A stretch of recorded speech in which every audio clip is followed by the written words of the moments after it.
Break के बाद एक बार फिर से आप सभी का स्वागत है। तो खबरों में आगे बढ़ेंगे। दिल्ली ब्लास्ट मामले में एनआईए की जांच तेज। आतंकी मॉड्यूल खंगालने के लिए एनआईए जांच तेज। कई राज्यों तक फैला हुआ था आतंकियों का नेटवर्क। आरोपियों को लखनऊ कानपुर ले जाया जाएगा। सूत्रों की माने तो आरोपियों को लखनऊ कानपुर ले जाया जाएगा। सहारनपुर फरीदाबाद भी ले जाया जा सकता है।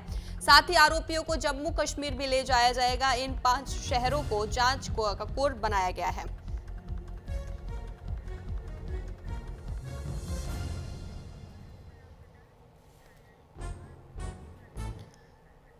तो इस खबर विस्तार से जानकारी देने के लिए हमारे साथ हमारे 3 रिपोर्टर जुड़ गए हैं। फरीदाबाद से मनोज सूर्यवंशी हमारे साथ जुड़ गए हैं, कानपुर से अंकित सिंह हमारे साथ जुड़ गए हैं और सहारनपुर से श्वेतांग त्यागी हमारे साथ जुड़ गए हैं। तो मनोज, 5 शहरों को जांच का कोर बनाया गया। दिल्ली ब्लास्ट मामले में 5 शहरों को जांच का कोर बनाया गया, जिसमें फरीदाबाद भी शामिल है।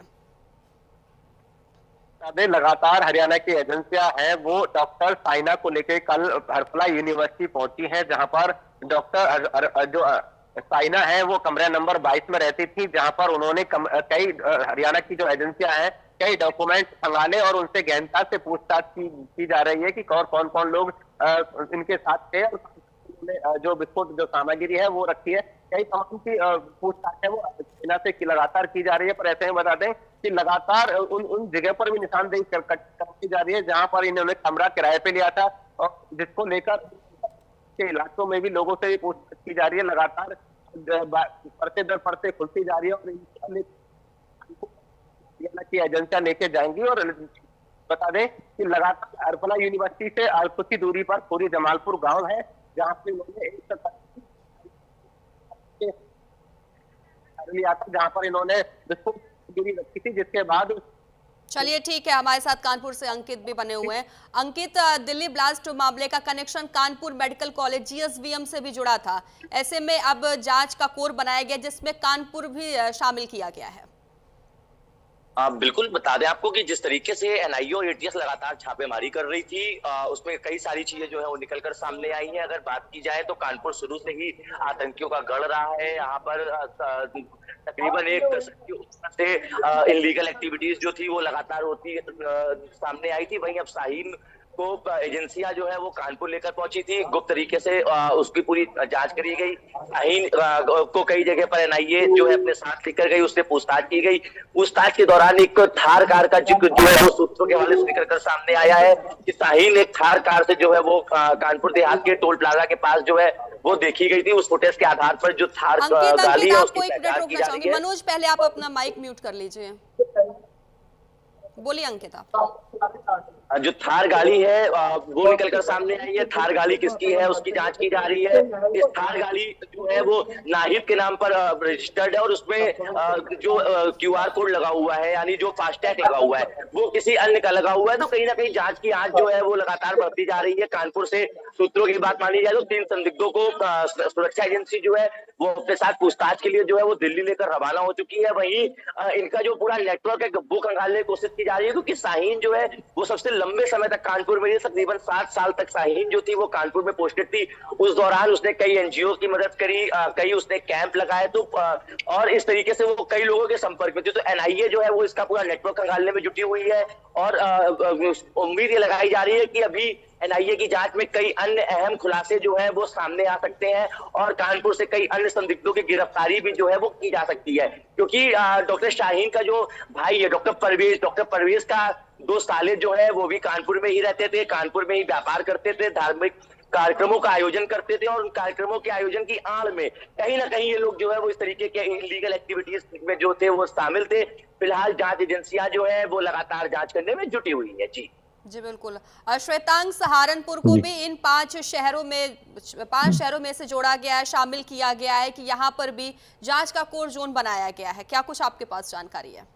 देखिए, मैं आपको बता दूं कि सहारनपुर से ही सबसे पहले गिरफ्तारी हुई थी डॉक्टर अदिल की। डॉक्टर अदिल की पूछताछ में बाकी डॉक्टरों के नाम सामने आए थे। मैं आपको बता दूं कि ये व्हाइट कॉलर जो टेररिज्म है, ये बहुत ही एक साजिश जो इनके दिमाग में चल रही थी कि व्हाइट कॉलर के पीछे आतंकी जो है वो अब आतंकी घटनाओं को अंजाम देने का जो इनका मन में मंसूबा चल रहा था वो चल रहा था। हम आपको बता दें, डॉक्टर आदिल जो कि सहारनपुर में एक निजी अस्पताल में फिजिशियन के रूप में काम किया करते थे, उनकी गिरफ्तारी के बाद से ही लगातार ये सब नाम डॉक्टर मुजम्मिल, डॉक्टर शाहीन का सामने आया है। हम आपको बता दें डॉक्टर आदिल जो है वो लॉजिस्टिक का जो डिपार्टमेंट था इनका पूरे मॉड्यूल का, वो उसको ऑपरेट करता था और वो सहारनपुर को मिनी रिक्रूटमेंट कैंप के तौर से बनाना चाहता था, जो कि जांच एजेंसियों की रडार पे आने के बाद से इन सबके जो अंजाम थे वो नाकाम हो गए।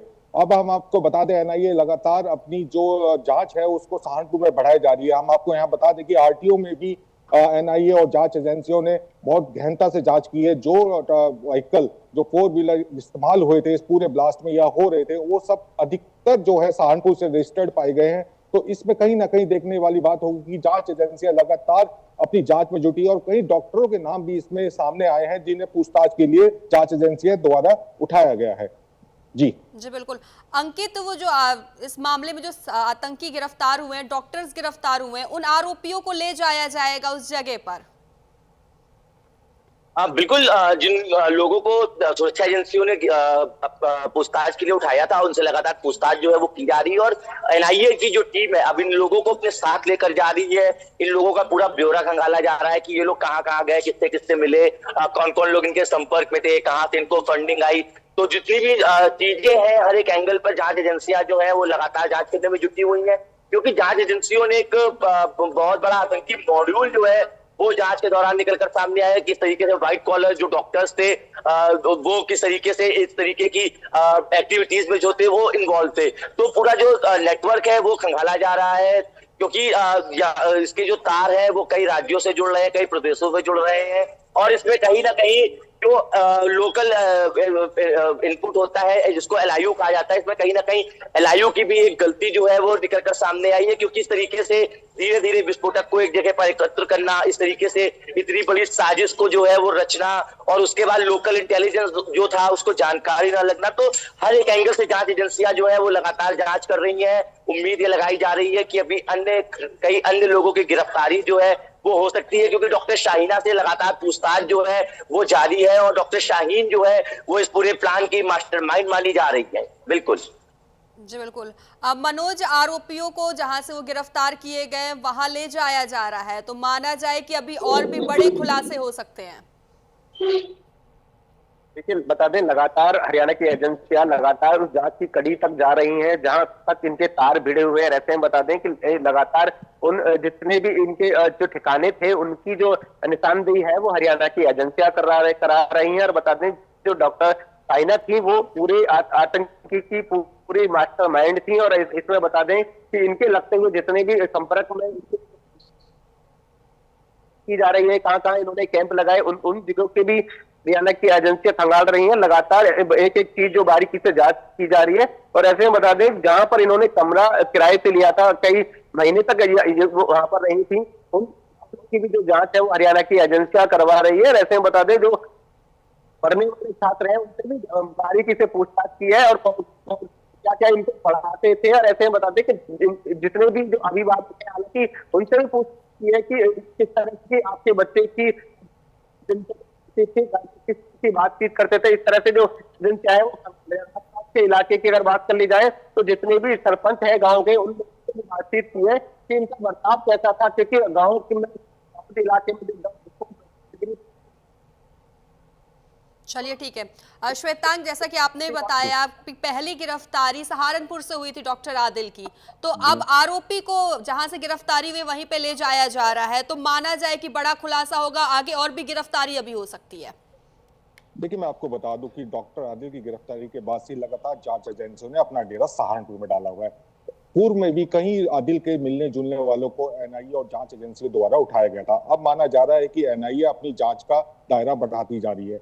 सूत्रों का मानना है कि डॉक्टर आदिल को लेकर एनआईए सहारनपुर पहुंच सकती है और उसके बाद जो उससे मिलने जुलने वाले या उसके परिचित लोग हैं उनमें भी पूछताछ की जा सकती है। तो हो सकता है आने वाले समय में कई बड़े खुलासे देखने को मिल सकते हैं। जी अंकित, जो आरोपियों को जहां गिरफ्तारी हुई वहां पर ले जाया जा रहा है, तो क्या ऐसे में उनके परिजनों से भी पूछताछ की जा सकती है? अब बिल्कुल। जिस तरीके से सुरक्षा एजेंसियां लगातार अपनी जांच का दायरा बढ़ाती जा रही है, साहिल के जो जुड़े हुए लोग थे जब उनके नाम सामने आया तो उनको गिरफ्तार किया गया, उनसे पूछताछ करी गई, उनके परिजनों से लगातार पूछताछ की जा रही है। जैसे पूर्व में डॉक्टर आरिफ को जो है वो कानपुर से गिरफ्तार किया गया था, पूछताछ के बाद फिलहाल आरिफ को जो सुरक्षा एजेंसियां थी उन्होंने छोड़ दिया था, लेकिन आरिफ के परिजन जो थे उनसे भी एनआईए और एटीएस की टीमों ने जो है वो जांच करी, उनसे भी पूछताछ करी, क्योंकि पूछताछ के दौरान ही कई अहम सुराग जो है वो निकलकर सामने आए थे। डॉक्टर शाहीन को पहले रिटेन किया गया था, उनसे जब पूछताछ की गई तो उसमें उन्होंने धीरे धीरे एक बड़ा खुलासा किया, एक पूरे बड़े नेटवर्क का खुलासा जो है वो निकलकर सामने आया था, और परिजनों से भी पूछताछ की जा रही है। तो जो सुरक्षा एजेंसियां हैं वो लगातार पूछताछ कर रही हैं, अपना जांच का दायरा बढ़ा रही हैं, और उम्मीद ये जताई जा रही है कि इस पूरे नेटवर्क में भी कई अन्य लोगों की गिरफ्तारी जो है वो हो सकती है। वहीं 2025 अगस्त का एक सीसीटीवी जो है वो सुरक्षा एजेंसियों के हाथ में लगा है, जिसमें थार कार से जो है डॉक्टर शाहीना जो है वो कानपुर देहात टोल प्लाजा के पास जो है वो देखी गई थी। कार में 3 अन्य लोग जो थे वो और सवार थे। तो सुरक्षा एजेंसियां जो अन्य लोग थे उनकी भी जांच करने में जुटी हुई है। जो थार गाड़ी थी उसका जो मालिक था नाहिदा, उसकी भी जो खोज है वो लगातार की जा रही है। उसमें जो फास्टैग लगा हुआ था वो फास्टैग किसी थर्ड पर्सन के नाम पे लगा हुआ था, तो उस थर्ड पर्सन को भी सुरक्षा एजेंसियां जो है वो लगातार खोज रही हैं। उसके साथ ही साथ डॉक्टर शाहीन का जितना कानपुर का रिकॉर्ड था या अन्य जिस जगह का रिकॉर्ड था जहां जहां वो तैनात थी, जहां जहां उन्होंने काम किया, जिन जिन लोगों के वो संपर्क में थी, जिन जिन लोगों से उनका मिलना जुलना था, इन सबका भी नेटवर्क जो है वो खंगाला जा रहा है, उनसे भी लगातार पूछताछ की जा रही है। और एनआईए जो है वो इस पूरी जांच को जो है वो बड़ी गहनता से कर रही है, क्योंकि एक बहुत बड़ा देश विरोधी इन लोगों का एजेंडा था, जिसको सुरक्षा एजेंसियों ने समय रहते जो है वो विफल साबित कर दिया है। चलिए ठीक है, खैर विस्तार से जानकारी देने के लिए अंकित आपका धन्यवाद, मनोज आपका भी धन्यवाद और श्वेतांक आपका भी धन्यवाद। तो फिलहाल रुकेंगे छोटे से ब्रेक के लिए, खबरों का सिलसिला जारी रहेगा, बने रहिए न्यूज़ इंडिया के साथ।